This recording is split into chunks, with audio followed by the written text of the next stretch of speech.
এখানে আমি আমার প্রিয় বাগানটা থেকে অনেকগুলো আমরুজ পেড়ে নিয়ে এসেছি। আসসালামু আলাইকুম। এই যে দেখেন, আমার বাগানে অনেক রয়্যাল হয়েছে। আমি কিছুদিন আগেও আমার বান্ধবীরা এসেছিল, তাদের অনেকগুলো রয়্যাল কলমি শাক আম দিয়েছি, সেটা আমি ভিডিও করিনি। আর আজকে আমি ভিডিও করেছি। আজকে কিন্তু আরও অনেকগুলো আমরুজ পেড়ে নিয়ে এসেছি।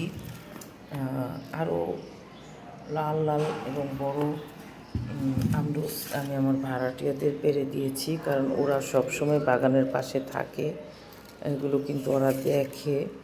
তো আজকে আমি ওদেরকে অনেক আমরুজ পেড়ে দিয়েছি এবং বাকিগুলো আমার জন্য নিয়ে এসেছি, যে আমি এগুলো আমার বাচ্চাদের নিয়ে খাবো। দেখেন, আলহামদুলিল্লাহ, আল্লাহর প্রতিটা সৃষ্টি কত সুন্দর, যে এই বছরও আল্লাহ আমার বাগানে অনেক ভালো আমরুজের ফলন দিয়েছে।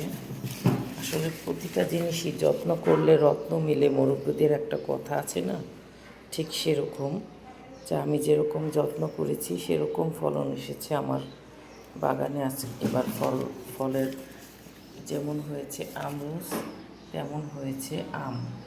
তো বাগানে গিয়ে আমগুলো আমি ছবি তুলিনি, কারণ ভিডিও করিনি, কারণ অনেকটা নজর লেগে যায়। তাই পেরে এনেছি যেগুলো, শুধু সেগুলোই আমি ভিডিও করেছি। মুরব্বিরা একটা কথা বলে না, যে নজর লেগে যায়, ঠিক সেরকমই হয় জিনিসটা।